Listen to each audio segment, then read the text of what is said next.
The Sunday Baroque podcast is made possible by WSHU and the Friends of Sunday Baroque. You can find out more about the Friends of Sunday Baroque and find out how to become one yourself by visiting our website, sundaybaroque.org, under the Contact tab.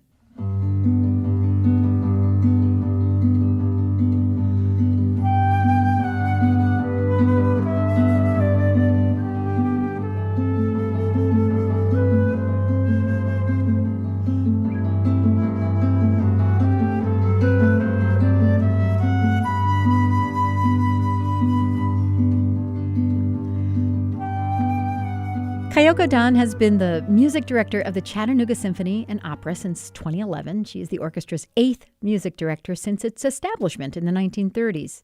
Before that, she was assistant conductor of the Phoenix Symphony and music director of Central Kentucky Youth Orchestras. She earned her bachelor in music education at the University of Texas and her doctor of musical arts in conducting and master in music education from Arizona State University. Her accolades include the Carry-On Fellowship for Young Conductors and the David Efron Conducting Fellowship at the Chautauqua Institute, and she has studied with conductors including Kurt Masur and Leonard Slatkin. Kayoko Dan is joining me via Zoom to talk about her life as a musician. Hi, welcome. Thank you so much for having me today. So first things first, we're about a year or so into COVID-19 lockdown, and that has profoundly changed everyone's lives, of course. It's also changed the lives and livelihoods of musicians and orchestras. So how are you doing in all this?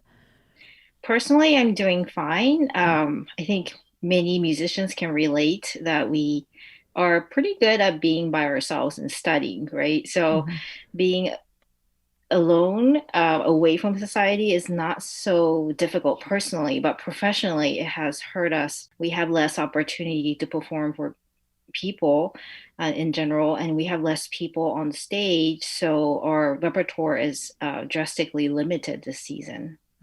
Yeah. Are you in touch with your musicians on a regular basis, just, from a personal standpoint?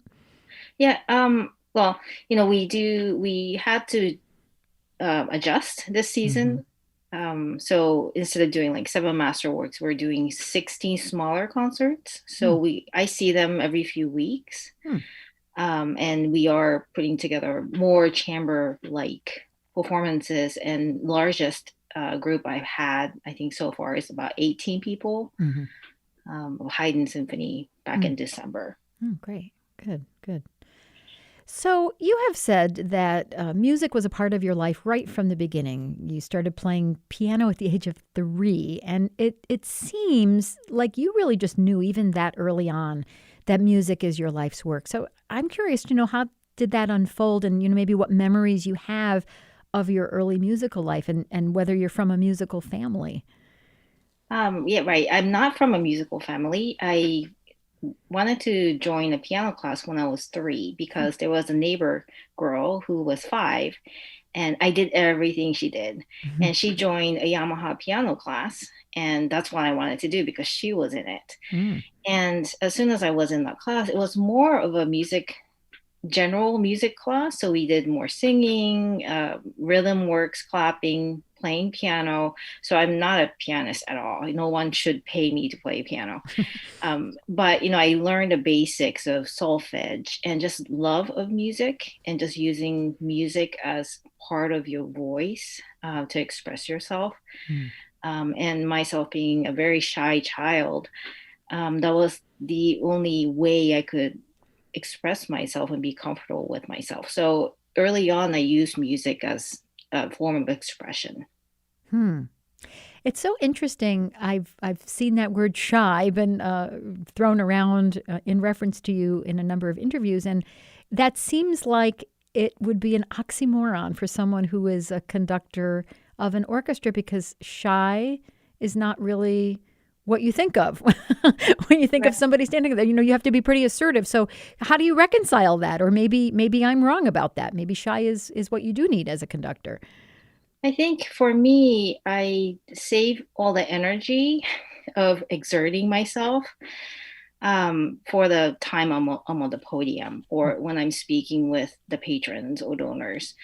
I know I'm effective at my job.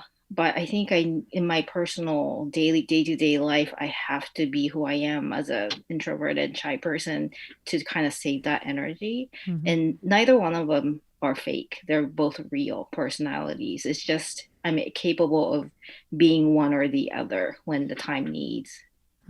Okay. So, what exactly does a music director of an orchestra do? It's more than just standing on the podium waving a baton. I suspect that not everyone realizes all the planning and the preparation and all of the additional responsibilities that come with a job like that. Could you kind of go over what that would be? Sure. Yes, the conductor's job is basically, rehearsing the orchestra and preparing for the performance and conducting the performance. Hmm.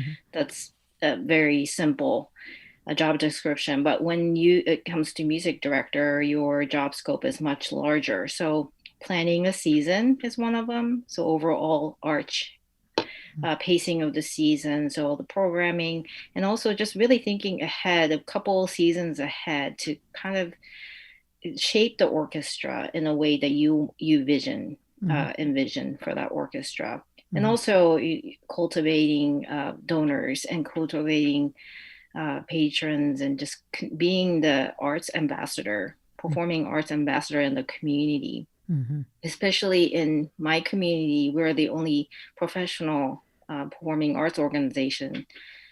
So I feel like we should be a reference Hmm. um, for the community, and also be a really collaborative uh, partner Hmm. as arts organization as well. Hmm. Yeah. So, what is the arts community like in Chattanooga? Oh, it's wonderful. We have a ballet company that we always collaborate for Nutcracker, which sadly we didn't happen in Yeah. December, and I very much missed it. Mm-hmm. It's very lively and exciting. We have a theater company. We have a wonderful arts museum, Hmm. Hunter Museum, and smaller galleries, and it's just really thriving. Lots of public art, sculpture field, Hmm. things like that. So it's a really exciting place. Hmm. It's home now for you. So you mentioned that planning a season and kind of planning a couple of seasons ahead is a key thing for a music director. How are you doing that? I don't know if you can give away any specifics if it's too early to give any of the particulars, but how are you readjusting um, for the next few seasons, given what the last season was like? Right. So we had to cancel two concerts last season, Mm-hmm. and this season we just had to scratch everything. So I will most likely recycle some of the concerts that I was planning on doing. Mm-hmm. At the same time, since everyone hit a toll, financial toll this season. Right. Even though we're performing, we're not making as much money. Mm-hmm. So some of the stuff that I had to be very considerate. Do we have budget to do a large Strauss symphonic poem next season? Most likely not. Mm-hmm. So I may have to look into that from a budgetary point of view. Mm-hmm. But I'm just so excited to be back on this stage, not so far apart from each other, because Yeah. that's a challenge on its own, Yeah. just playing so far away from each other. Yeah. Um, but yeah, we haven't announced anything for next season because we're still waiting for the vaccine Right. rollout, Right. Right. Right. Right. and see how that turns out. Yeah. So speaking of, having to be far apart from one another, you and I are both flutists. We have that in common. And I guess flutes are considered sort of the worst, the worst instrument for spewing potential Yes. germs. So are you reconfiguring? Like, do you have your orchestra? Like, I know, for example, there are some orchestras that are literally placing the orchestra, facing the other direction, for example, trying to take advantage of some of the acoustical panels and things like that. Like, are you doing anything like creative like that, or are you just basically spacing people out? We're spacing people out, and if we're performing in a church, we might have, like a trio Hmm. performing at one corner of the church, and then bigger ensemble in the center part, and then maybe another group on the other corner. So we have less moving Hmm. around and sharing stands and things like that. And Hmm. since our hall has been closed since March because it's city owned, we have been out in the community more this season, which is wonderful. We have been performing in different churches and community centers, outdoor parks, baseball field, and those different acoustics have challenges because it takes a while to get used to a space, every different space.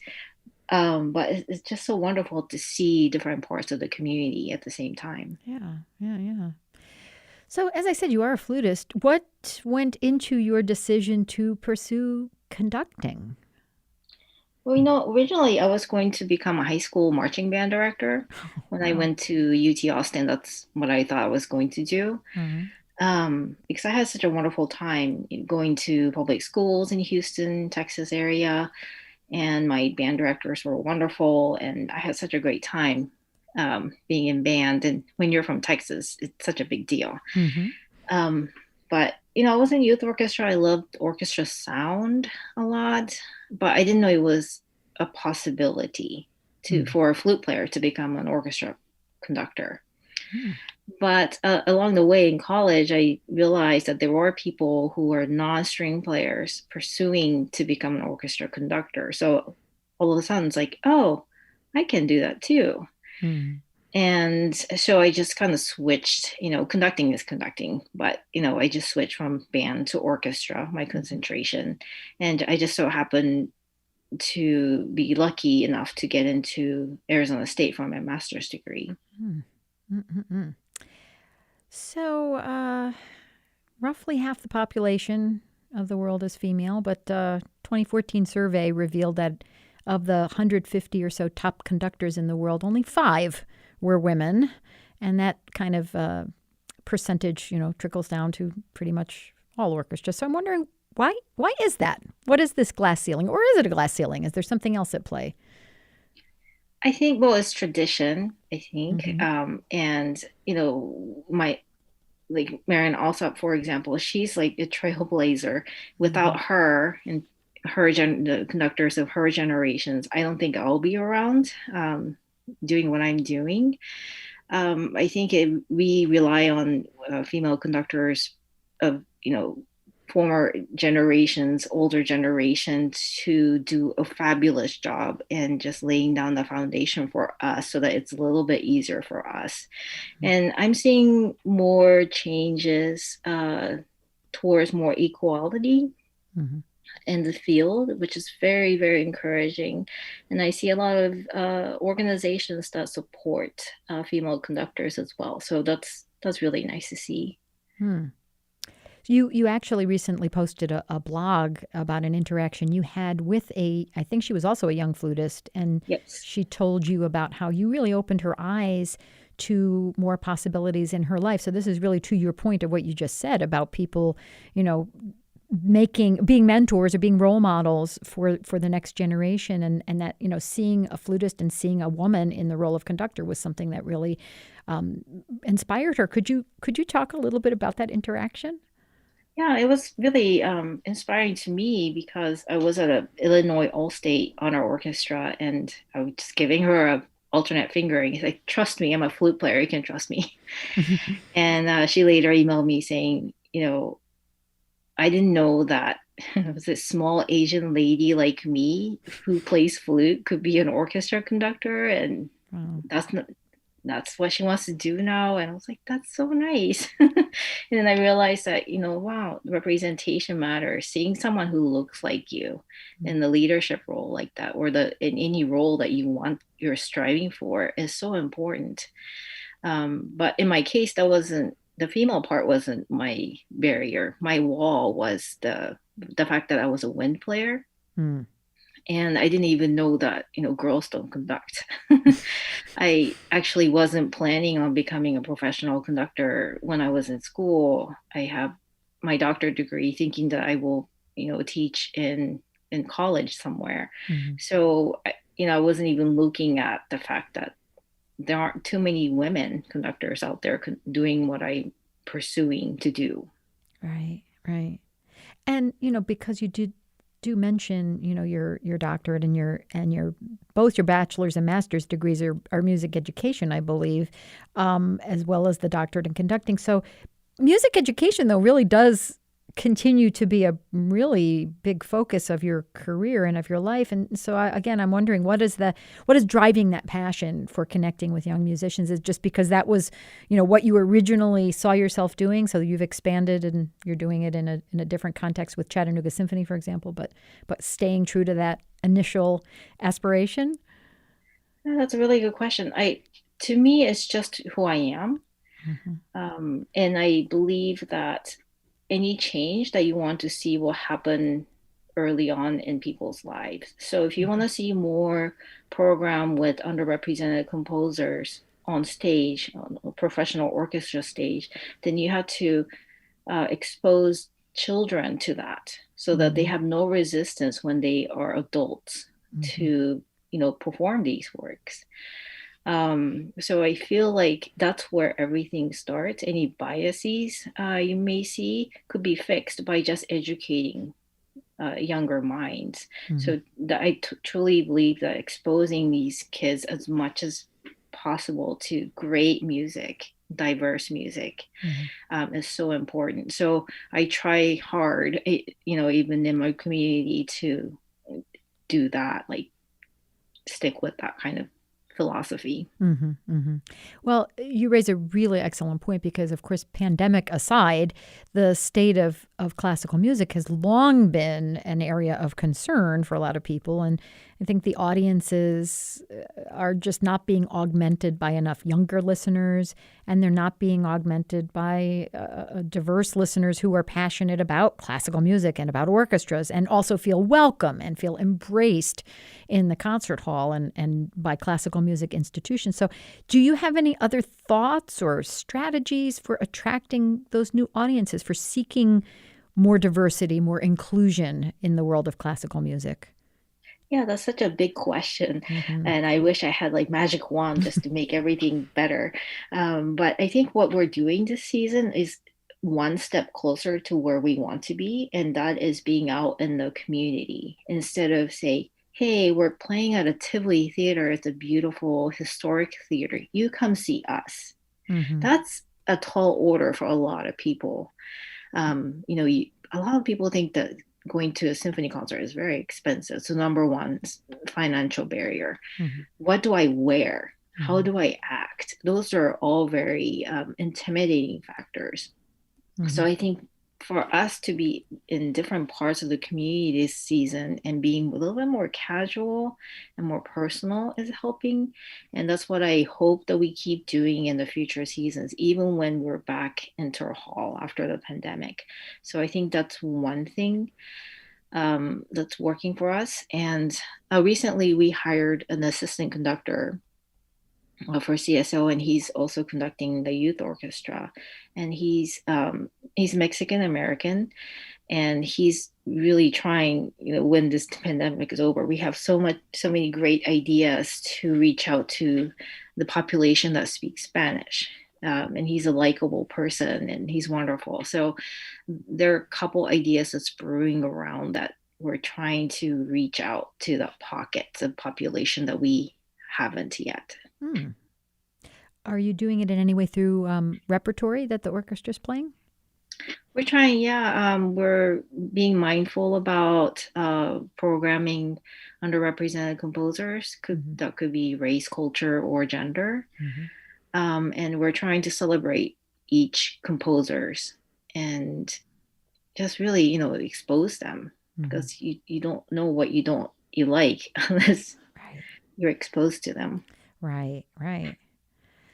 So you have said, this is slightly off topic, but you have said that you are someone who gets obsessed with things and that you go all in. It's kind of all or nothing. So, and it's not just music. I mean, you have lots of other passions like knitting and yoga and training for triathlons. And I'm wondering, what makes you tick? What makes Kayoko Dan tick? I'm not doing triathlon anymore, so that's zero now. So Okay. with 100% zero. So it's marathon. I hurt my knees, and I was like, oh, it's kind of a blessing in disguise, because I got to a point that I was actually hurting myself, right? So yeah, I do other things besides music to relax, and also music is a never-ending thing, right? Like you do conduct a concert, it's over. But maybe you conducted a Brahms symphony and you think, okay, next time I'm gonna rehearse it this way, or I'm gonna phrase it this way. So it's never ending in my head. There's always something that you wanted to fix. But with knitting, I finish a project and that's it. Yeah. Right? It's gone. Bye. Send it to someone. Right. So to me, having that kind of project where you can be done with it. Mm-hmm. So for a marathon, it was like, I got a medal, yay. I'm never going to be an Olympic athlete. So it's just completing. So it was just like putting tick marks Mm-hmm. just so that I feel better about myself. Mm-hmm. Mm-hmm. And yoga too. You've really sort of reached out to your fellow musicians, I think, with yoga as well. Right. Yeah. I teach yoga for musicians and yoga for conductors. I just did my first Zoom yoga class yesterday. It was really strange. Because I both of my hands hurt when I play. It used to hurt when I play a lot, Oh, and I noticed, especially during my graduate school, a lot of string players were injured, yeah. and I started to think like, what is going on? Well, obvious overuse, Right. but so I started to be interested in more of like a mindfulness Mm-hmm. and body mind awareness connection. Mm-hmm. So I started practicing yoga, and then after about 10 years, I was like, oh, I should probably get certified to teach so that I can actually use it to help people. Yeah. Yeah. And I'll bet your orchestra musicians appreciate your awareness of the fact that that can be an issue. Somebody who, really is mindful of their physical needs as well as their musical needs. So, Yeah, it's hard. It's a hard balance, yeah. especially for musicians. You have a concert coming up, you have to prepare, and Mm-hmm. you have intense week of rehearsals, and but you just have to be mindful, otherwise you're gonna burn out. Yeah. Literally sometimes. Yeah. Um, Well, I admire you very much. I've been speaking with Kayoko Dan, music director of the Chattanooga Symphony and Opera, and I just really appreciate your sharing your story. Thank you. Absolutely. Thanks so much for having me.